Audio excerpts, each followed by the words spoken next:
Nqobile Madlala from Durban this morning. How are you looking in KZN? Well, Gareth, the counting is still ongoing, and again, just like Lindsay was saying, everything just going slowly. But we do know that all eyes are on eThekwini municipality. But a lot has happened down here, Gareth. So as the numbers continue to trickle in, the question is, will ANC remain with as high numbers as they had in the past? I mean, we've seen the issues of Inanda, where there was a drive-by shooting. An area was a bit volatile in this area, so there was lots that was happening in the area. So it's very important that the ANC here ensure that after this there is some form of stability for people to look back and also speak. You will know also eThekwini had a major issue with regards to the list.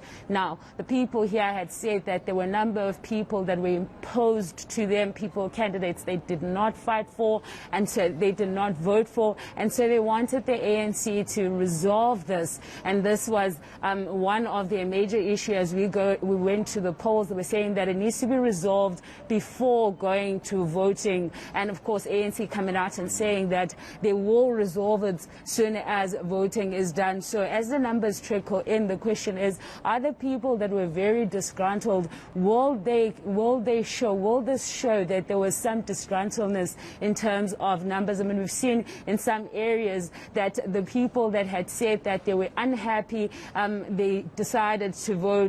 Otherwise, whilst there's also a low turnout, so there are issues around eThekwini to see how the numbers are going to go. Quite interestingly, though, Gareth, I was just looking here. Richmond has always also known to be one of the areas that's very volatile. You'll remember in 2016 there were issues in terms of killings and political motivated killings, but that area very quiet. I mean, if you look at it now, most of it is now remains under ANC, just like how it was.